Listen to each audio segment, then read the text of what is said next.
day, ladies and gentlemen. Thank you for tuning in to Red Eyes Creations Radio. This is Henrik Palmgren, and we are coming to you from the west coast of Sweden. We are here on Thursdays and Sundays, but you can tune in 24/7 and hear us anytime you please through our radio archive on our website, redicecreations.com.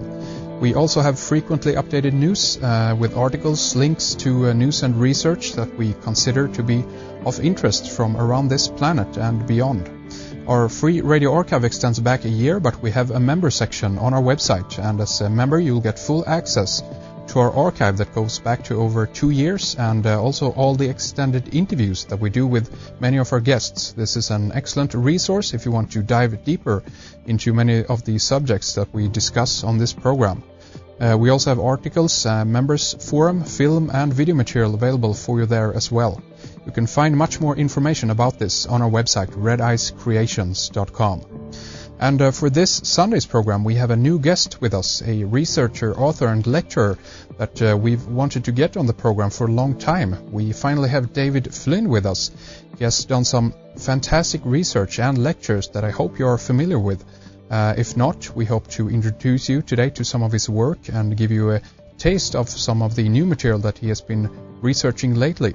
David Flynn is doing really groundbreaking research on everything from ancient mysteries and origins of megalithic sites to illuminated fraternities, geometry, and with the connection to prophecy, scripture, 2012, and so much more.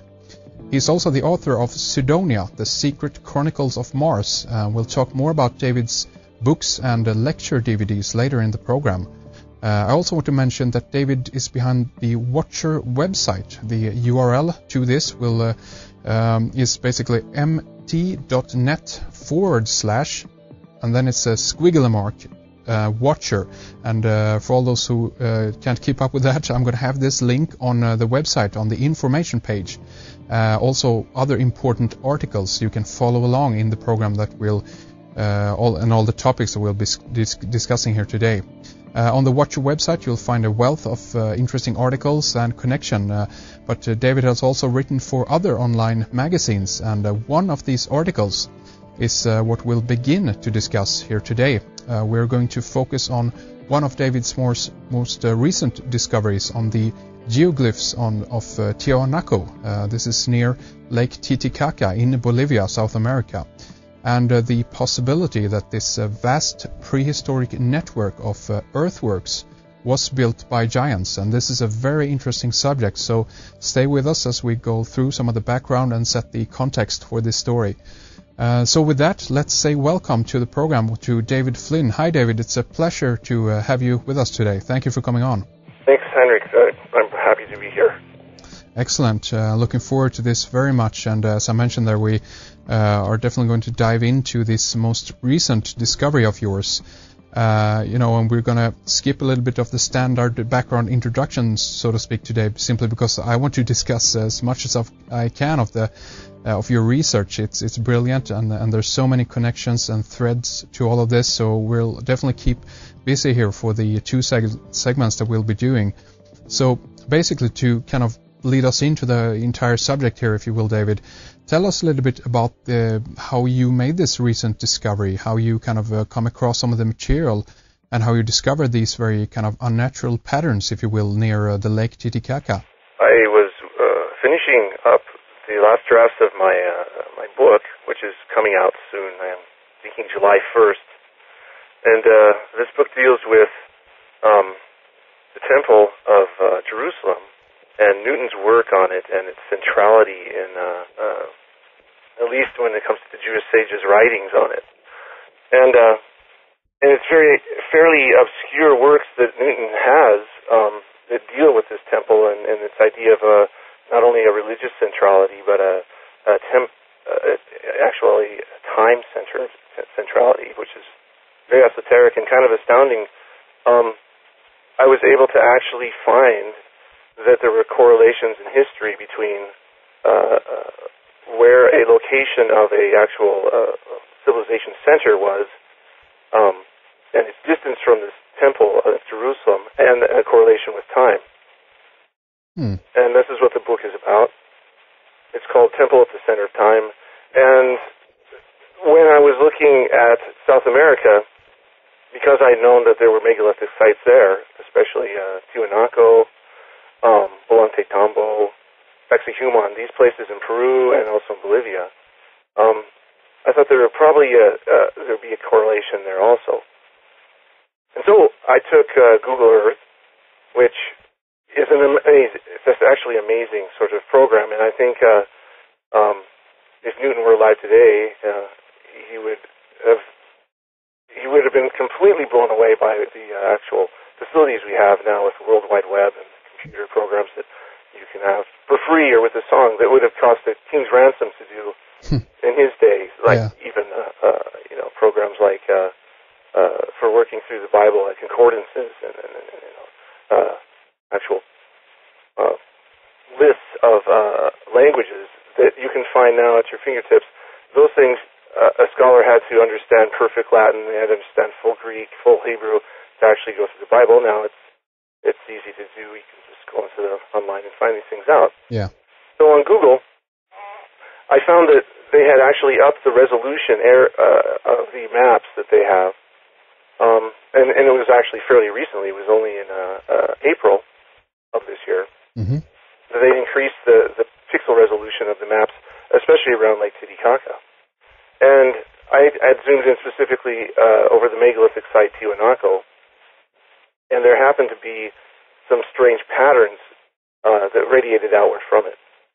And the closer I looked, the more they stood out, the more they became significant and anomalous, because as you would move across the topography, you would actually see these things connected, a contiguous sort of carpet that laid out not only around Tiwanaku, but from the shores of Lake Titicaca itself, into Peru, and into Bolivia, and into the Altiplano, that's on top of the Andes, almost 6,000 square miles of area completely saturated with these things. They were incredibly large. Also, you can actually find excised bedrock in the size of these hills and foothills and mountains around the Andes in this area that look like they've actually had chunks of rock taken out, many, many tons of this rock taken out. And they're actually measurable with the application on Google. You can find excisations that are about maybe 30 to 60 feet wide that go on for several miles.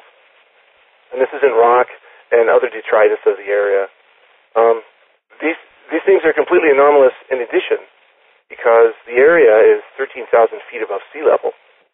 In fact, if tourists come to the area to check things out in La Paz, Bolivia, where they have the Museum of Bolivia, they actually hand out supplemental oxygen for the guests so that they don't get altitude sickness.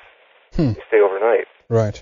So if you look at this extensive work, you realize that it would have taken an incredible amount of effort on a human scale.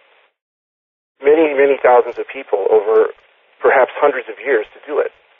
But if you start looking at the history of the area and what the Spanish chroniclers said about the Inca that inhabited the area, and what the Inca had to say about Tiwanaku itself, and even these anomalous lines and geoglyphs that extend beyond geoglyphs too. I mean, there's ones that you can find in bedrock that have been covered over with sediment that was laid down during the Pleistocene.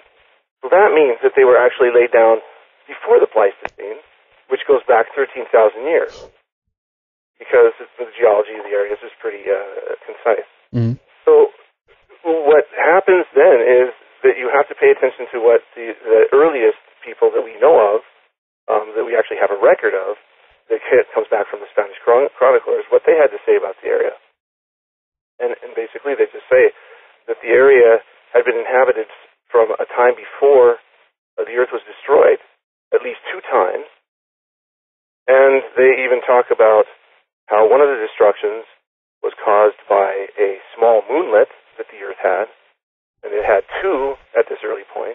They had been decaying in their orbit. This is before the moon that we know, Luna, had been, as they say, captured Right. Well, this sort of thing is so astounding and strange that you realize that most chroniclers and most historians are going to just put it off as just plain myth. But Arthur Poznański, and maybe the century before this one, spent several decades looking at the area and actually doing tests of the geology there and the geography and talking to the locals. Mm-hmm.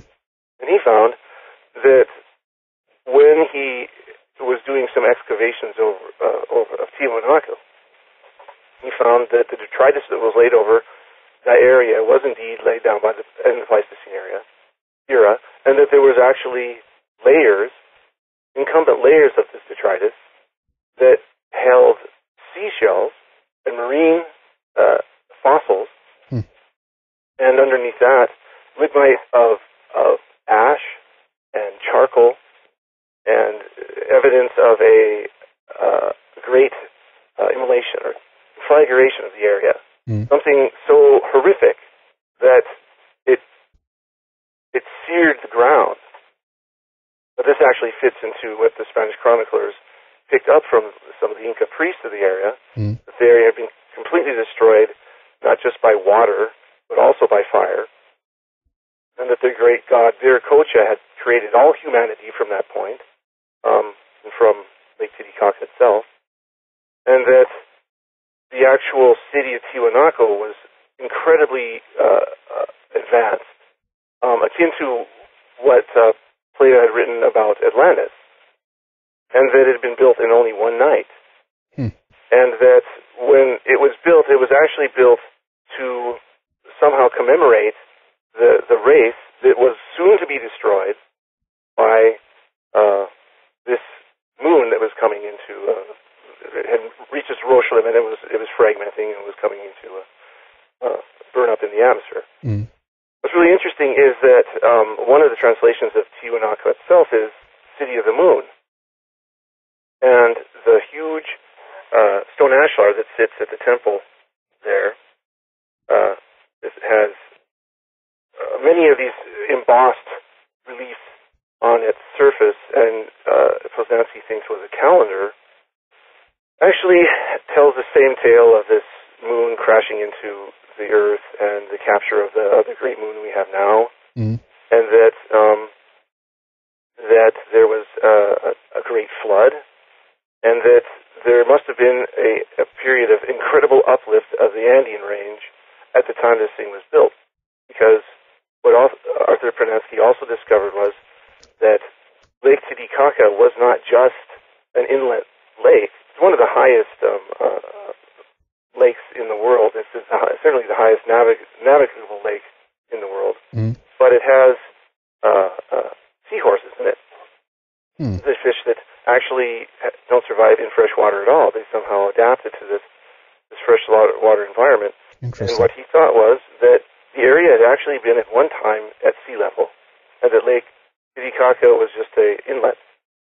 But what's also interesting about that is that just a few meters away is a place called Pumapunco, where there are huge andesite blocks that are laid out in the pattern of a wharf, and that they were once for docking ships.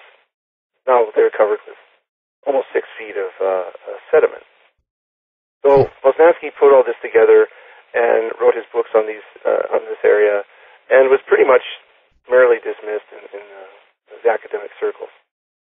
But now you look with satellite maps at the area, and you find that not only what he was talking about is verifiable, because you can see the geology